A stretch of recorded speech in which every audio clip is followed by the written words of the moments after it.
Hello, everyone, and welcome to this episode of Hazara and World. In this episode, we have a very special guest. Our special guest is from England, and we have the honor of listening and learning from Dr. Rabia Latif Khan, who recently submitted her thesis. And we're going to talk a little bit about her thesis and a little bit about her personal life. I hope you guys stay till the end of this video. Dr. Rabia's thesis was titled on marginality and overcoming narrative, memory, and identity among British Hazara. I have known Dr. Rabia for a few years now, and I have been following her on social media in the past more than 2 years. And I can proudly say, like, Dr. Rabia knows a lot about Hazara people, knows about their identity, knows about their language, knows about their history. I can say, like, Dr. Rabia knows about Hazara people more than myself as a Hazara guy. I can proudly say, like, Dr. Rabia knows about the history of Hazara people more than an average Hazara young guy.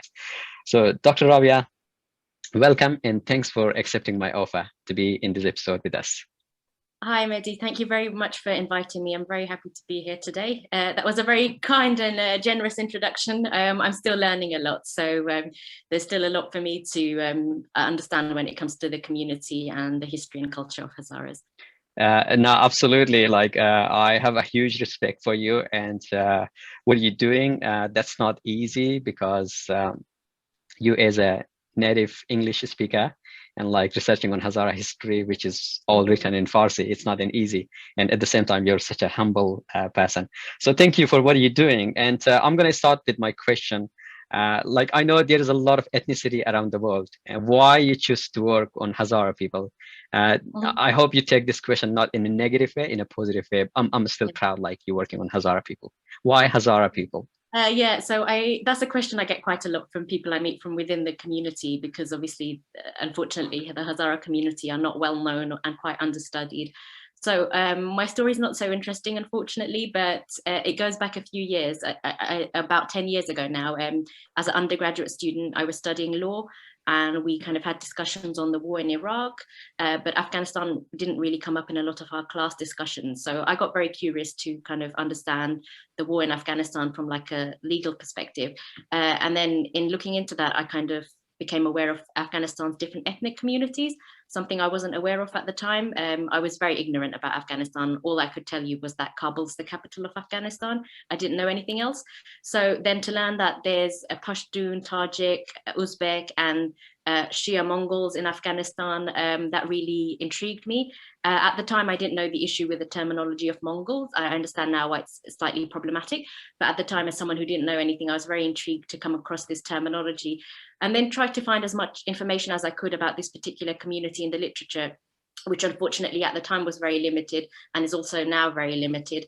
And then a year or two after that, I started going to a few community events in London with Hazaras, mostly political events. And through that, I got to know more about the historical and current circumstances of Hazaras. At that time, about 2012, 2013, there were a lot of targeted attacks against Hazaras in Quetta. So what I was learning about at that time was the situation of Hazaras in Quetta. And then a few years later, unfortunately, there were also increased targeted attacks against Hazaras in Kabul. So then I became more aware of those community dynamics as well. But it was just pure curiosity. One thing led to another, and then through that I learned about the Hazara community, and then engaged with the community and found them very open and willing to answer all my silly questions. So it just kind of made me more interested and passionate about educating myself. Amazing. That's an interesting story. Like, I don't know why you said like it's not interesting, but it is quite interesting. So till now, I was thinking maybe you have met a Hazara girl or a guy during high school or maybe university, and then that's how you become interested in their ethnicity and in their background. That is quite interesting. So like when we talk about like for the very first time you start like officially researching on Hazara people, how long ago was that? Like 2013? Yeah. So the official research was really with the PhD in 2016. I enrolled for the PhD in 2016, but my interactions were about 3 or 4 years before that, when I started to engage with the community in London and going to events.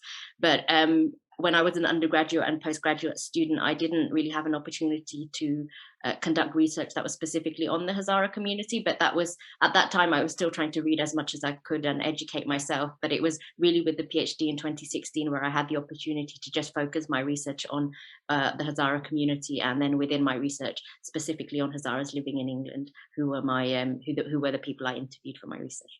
Amazing. So like when I don't know like much, we love to know much a little bit about yourself. I mean like when you were in high school. Let me put this question this way. When imagine like you are in high school and I'm your friend. Tell me more about like your personality and your characteristic. What type of friend you would be? We would be friends. Very loud, talked way too much, didn't know when to kind of keep my opinions to myself. So I think with age I've become more calm. So yeah, just very talkative, very energetic. That was the kind of person I was. Yeah. Amazing. So have you still kept that personality, or like you, oh no, you have changed a little bit? No, I'd say I can still talk quite a bit. I can still be loud, but I try to be a bit more cautious when I speak. I think that's something when you're young, you don't really think twice when you speak, but when you're an adult, you realize it is important to sometimes pause and reflect. So I think, yeah, with age, I'm a bit more mature in that respect. Okay, interesting. Okay, amazing.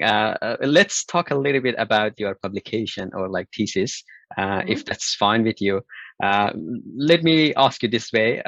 What area specifically have you focused more in like your thesis or like your publication? If you want to share with us, please. Yeah, of course. So the core element of my PhD research were the idea of ethnic consciousness and identity. And for those who are not necessarily familiar with the terminology, ethnic consciousness in its most easiest way to comprehend basically just means an awareness of belonging to a particular ethnic group. So it can be anyone from any ethnic community having this awareness.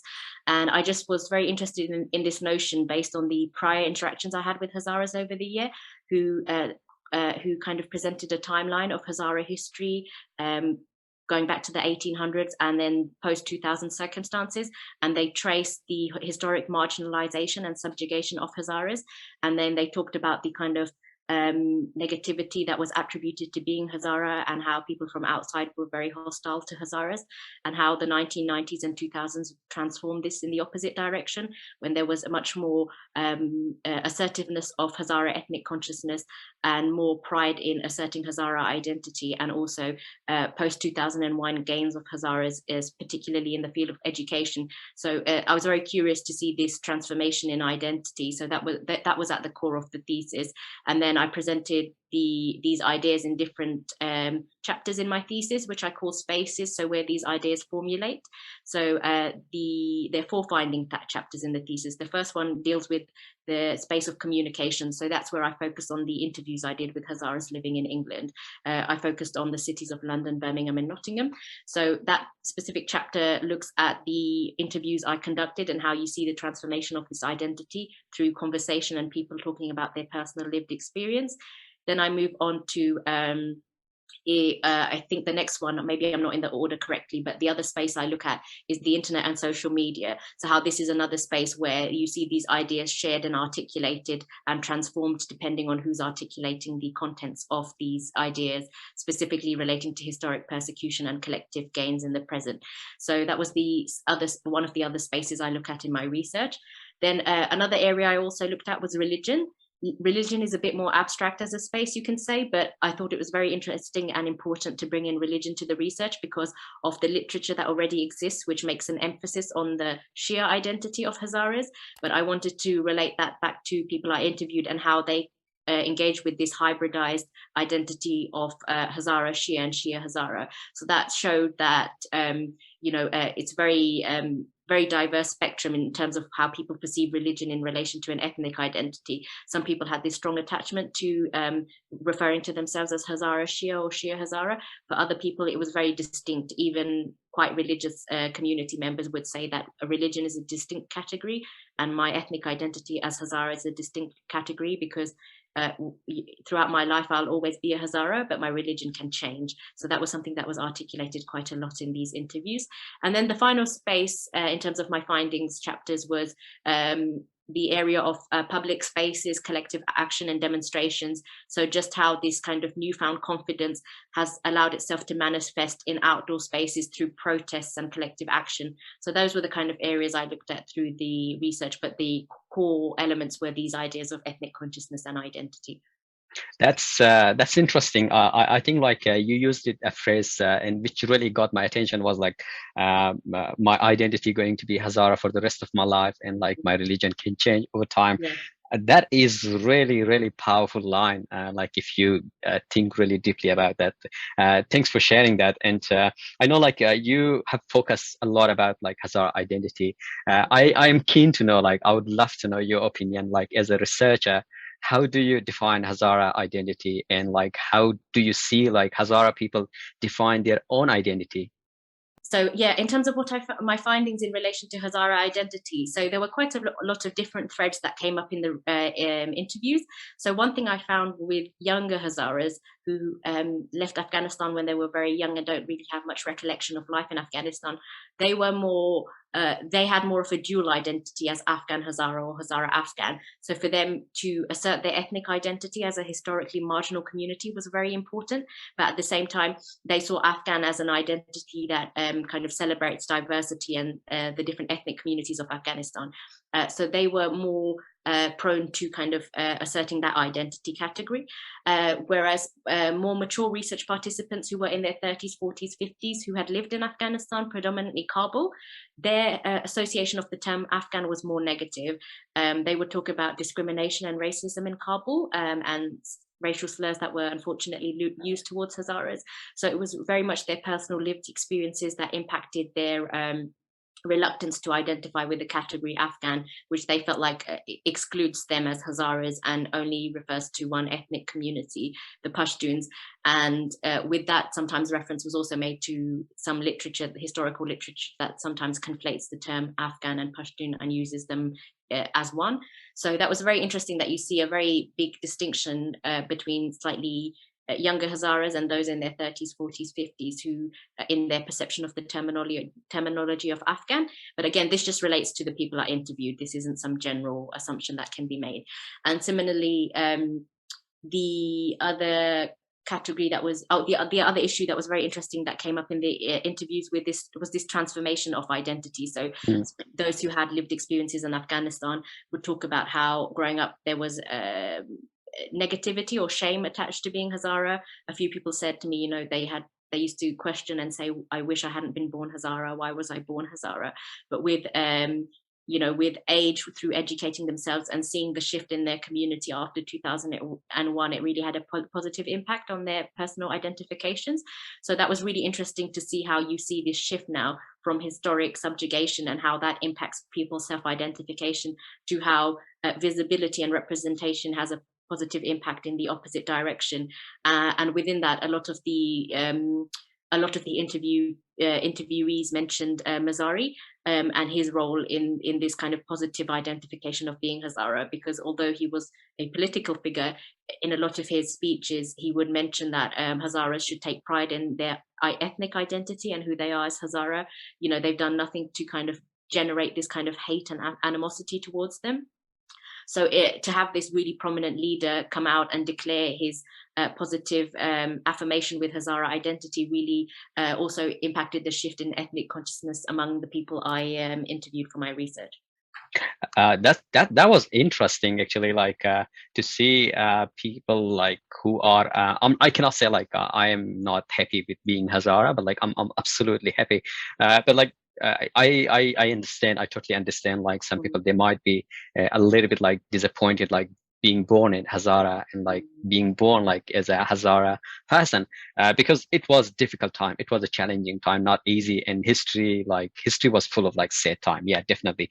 I agree. And yeah, I'm glad like today we are like a little bit feeling proud a little bit more, because if we're comparing ourselves with other ethnicities in Afghanistan, like Tajik, Pashtun, and like Uzbek, I think like we proudly can say like we allow our women, I cannot say like we give like equal right to women like 100%, but like we compare to them, we are much better, because like we allow our women and our girls to go to school and get educated. We allow our women and girls to go and work and like yeah and because like half of the society is female and those sort of stuff. In this case, I'm really proud. Like when I ask about my parents about like how do you define your identity, for them Hazara identity was like working really hard and like Mm, working hard and yeah, for me it's my identity is more like surviving. Like I am in yeah. a survival mode every single time, like yeah, because I born as a second refugee, like displaced, like Mm, left Afghanistan. But to me, until now, it's more like a survival mode. I'm always mm. feeling like my identity is more like a survival mode. Yeah, Yeah.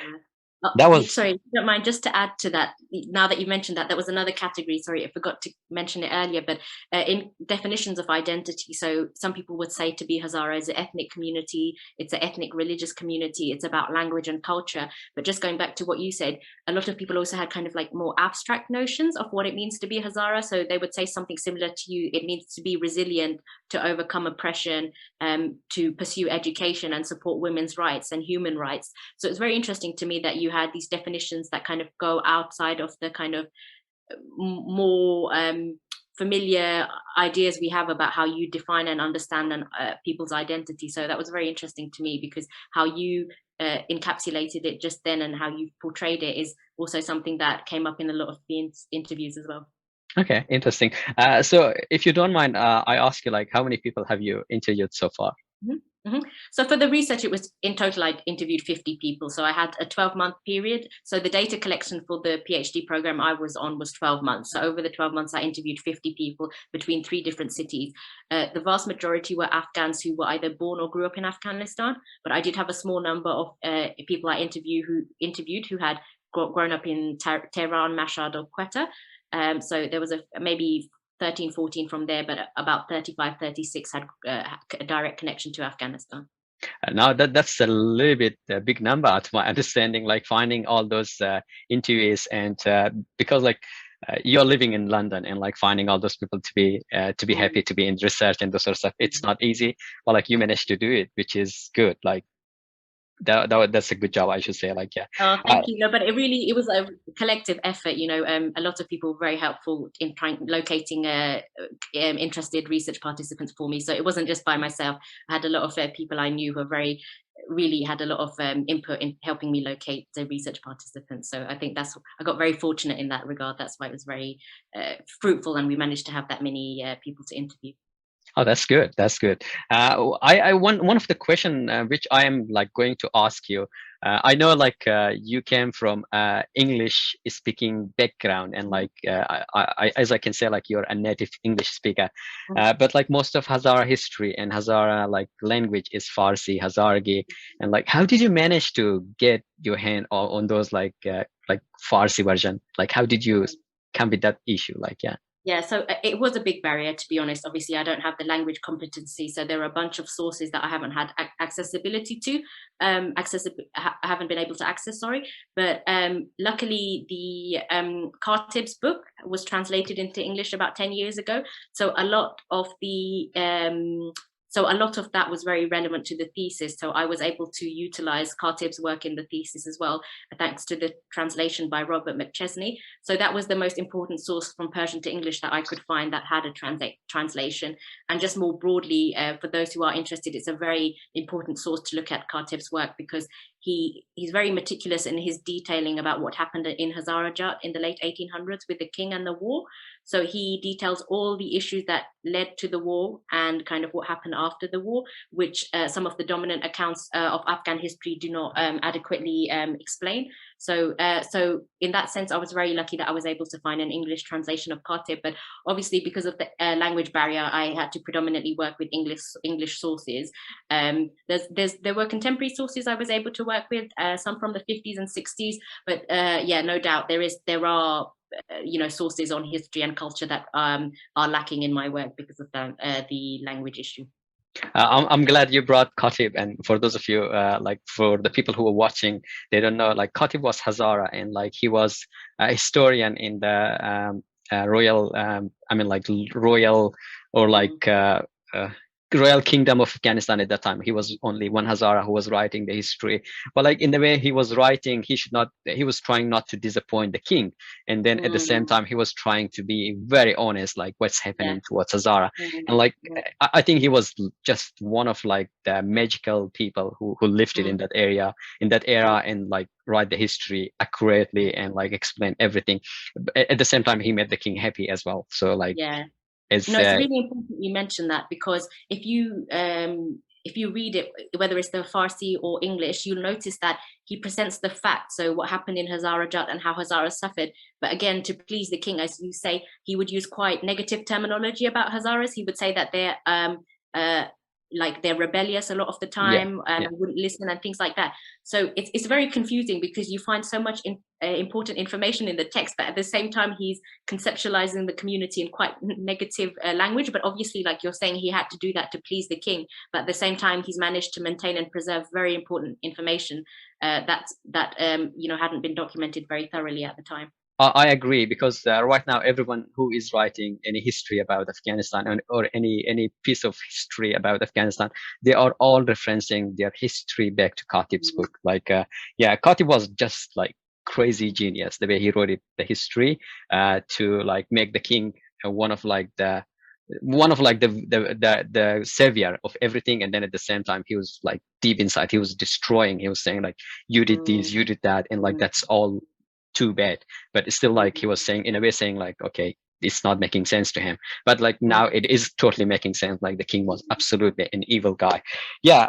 Moving on, let me ask you one more thing in relation to your research. What was the most challenging part of the research? I know like Hazara history is full of like sad moment, a lot of like trauma and traumatizing part of like history. And how did you manage to go through everything? And like, what was the most challenging part for you? to be honest, the most challenging part was locating sources in English. Like, as you know, the community historically was subjugated a lot, and in not just the context of Afghanistan, in many societies, when a community is marginalized or is perceived as a minority, what that means is there's very little available information about those communities. So that was the biggest challenge, was locating sources on Hazara history, culture, and kind of more contemporary issues facing the community. The 1990s, 2000s, you're seeing a shift now. There's more available academic literature, but it's still not so much if we consider how long if we think about how long Afghans have been coming to Europe since the 1970s, 80s, there's still a big gap in the literature, specifically, even on Afghans more generally, but more specifically on Hazara. So that was the biggest challenge, was locating sources.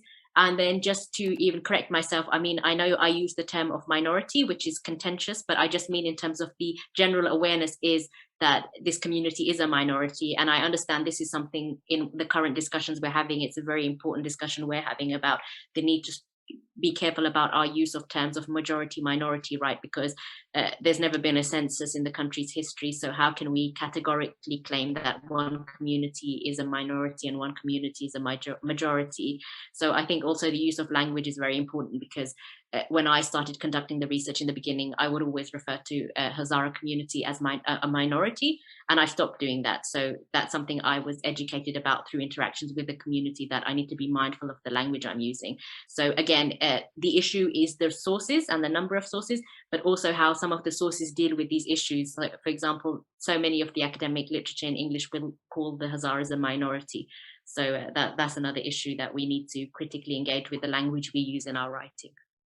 Uh, no, absolutely. This, I think, what you said, it's totally gold, because like we don't have any statistic from like to see like who is the majority and who is the minority and those sort of stuff. Now, I agree. Yes, people should be more consider what they are writing, what sort of like terminology they are using. Yeah, thanks for passing that message. I'm gonna move to another question, and this question is totally about like what kind of resources have you used it like for your research, if that's fine with you to share with us, so our audience know Yeah. like they can read those books as well. Yeah, of course. So, in terms of Hazara scholars, a very important book that came out when I was in the first year of my PhD, so I was very grateful, was Dr. Naimatullah Ibrahimi's book, The Hazaras in the Afghan State. So, because it's quite a new publication, it's much more easily accessible. So, that was a very key text. Musavi's book, also on the Hazaras from the 1990s, was another key text. Alongside that, a couple of journal papers by another Hazara scholar, Hafizullah Imadi. He's written about the history and culture of Hazaras, and he has several journal papers. So if the audience is interested in reading his work, they just need to search his name and like with the term Hazara, and you can find it mainly on Google Scholar. Unfortunately, because of the lack of sources and the fact that we don't have as many Hazara scholars at present, most of my literature that I referenced was by non-Hazara scholars. So other scholars I also referenced were Alessandro Monsuti, who's an anthropologist. He's written for about 25 years or so. He's been researching Hazaras. He did research with Hazaras in Quetta. He's written about religion among Hazaras, and he wrote a really informative book titled War and Migration, which looks at remittances, specifically focusing on Hazara community. There's also an anthropologist called Melissa Kirchiewinder. She's written about Hazaras in Bamiyan. That was her PhD research was on Hazaras in Bamiyan, and she's written several journal papers on Hazaras as well. She had a very good publication come out about 2 years ago about the Barchi neighborhood in West Kabul. And she also did a very interesting kind of comparative study with another anthropologist looking at Hazaras in Bamiyan and Pashtuns in Nangarhar, I think, and kind of perceptions the communities have of each other. So Melissa's work is also accessible through Google Scholar, and other scholars that were also important to the research. There's another PhD student called Fazarna Marie. She's written about the Hazara community and the I think it's called the non-violent social struggles of Hazaras. The title I'm not 100% sure on, but she looks at the Hazara community in Afghanistan and kind of talks about the historic circumstances and current circumstances of Hazaras. So they are 5 key texts that were quite central, 5 key authors that were quite central to my work. Sorry, I'm just trying to recollect. There were definitely other people, but it's just, thinking on the spot, who else were key figures. There's also Dr. Yahya Beza. He's another Hazara scholar. He's written about Hazara Ismailis, very informative research because they're another very understudied community. So his work was also important in my research, and his work is also accessible through Google as well. Amazing. No, thank you. I would take this time to appreciate to all those beautiful people who took their time and spent their time on Hazara people. I think that's a beautiful piece of history, and that's going to be helping the rest of the world to be more aware of what's happening towards Hazara, what's happening in Afghanistan. And apart from that, I'm so fortunate talking to you at this time, and I would love to thank you as well for doing your research on Hazara people. I think this is amazing. Yeah, I would love to know, is there any publication available for the people to get their hand on and start reading about Hazara people? Yes, from my work specifically? Your work, or if you want to share your colleague or your friend's work. Yeah, so in terms of my research, I'm currently working on getting journal publications out from my thesis.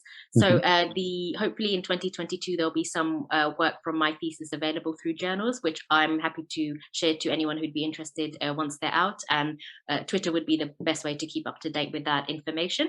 Again, in terms of other scholars working, I just thinking back to the previous question, there's also, I forgot to mention Dr. Khadija Abbasi. She's a Hazara scholar herself, and she's written her thesis was really amazing. It was on Hazara youth, and it was transnational research looking at Afghanistan, Iran, and Hazaras in Europe. So that's someone I forgot to mention earlier, but that's very contemporary research that was published about 2 years ago that of a colleague that I would highly recommend also. Amazing. Now, look, I am really looking forward to read your publication as well in 2022, hopefully. Apart from that, I would love to know, what is your plan for the future? You don't have to answer this, but what's your plan for the future? And if you're comfortable, you want to share with us. Otherwise, not a problem. Yeah, no, of course. I'm applying for what we call basically what I considered I think the easiest way to explain it are entry-level jobs in academia. We call them research fellowships. So they're similar to the PhD in the sense that you conduct research for about 2 to 3 years on a specific topic. So at the moment, I'm applying for research fellowships, and I like to continue research with Hazaras in Europe. So I'm just refining ideas about what I like to work on specifically with Hazaras in Europe. So continuation with specifically the Hazara community. I think that would be my long-term ambition, is to continue research with the Hazara community in different European contexts. Okay, so are you going to put all your research in a sort of like a book as well in the future, maybe? Yeah, well, I hopefully that is the plan. I need to kind of modify the thesis and then look to see if I can secure a book contract for the thesis. So if that works out, then hopefully there'll be a book, but we'll see. Yeah, that's the long-term plan as well. Yeah, no, that's totally exciting, and yeah, hopefully we get the chance to read your book. And yeah, Dr. Rabia, yeah, like I have asked all my question I prepared. Anything I forgot to ask, or like you want to share with our friends and our audience, feel free. No, those are a really interesting set of questions. I think you've covered a lot of topics through those questions, so thank you very much. Thank you, Dr. Rabia. And I'm probably gonna ask you just one more question. Like I keep like asking you a lot of questions. How do people get in touch with you? So the best thing to do would be for those who have Twitter to possibly follow me on Twitter, or if the people want to DM me on Twitter to find out more about literature on the Hazara community. My Twitter handle is Rabia Latif 91, and that's spelled RABIA LATIF 91, and then so I'd say Twitter would be the best way. Okay, amazing. Definitely, I'll leave your Twitter link in the description of this video. Feel free, guys, to check it out.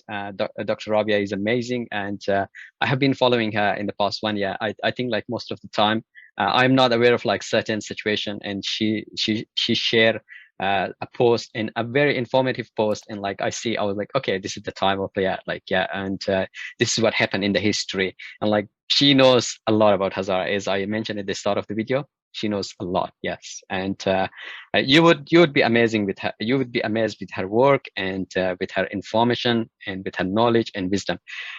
Dr. Rabia, thank you so much for being with us in this episode, and looking forward in future. Again, if people, they wanted to have more questions, definitely I would love to invite you again. And yeah, that should be it. Thank you so much for your time, and thank you so much for like what are you doing for Hazara people. I know a word is not enough, like just saying thank you.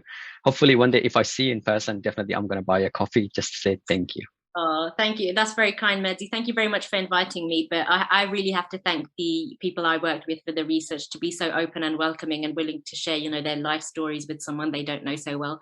So yeah, my immense gratitude goes to my 50 research participants, without whom I wouldn't have been able to conduct this research. So I'm very happy that I was able to speak to you today and discuss some of the research with you. Amazing. No, thank you so much, guys. That should be it for this video, and I hope you are still watching, and if you are watching, you're amazing, you're awesome. Feel free to like this video, share your opinion in the comment section below, or ask your question. We would love to know your opinion about this video, how we can improve for the future videos. If you haven't subscribed yet, please consider subscribing our channel, and that should be it. I'll see you guys in my next video. Ciao. Thank you, Dr. Rabia. Thank you, Mehdi.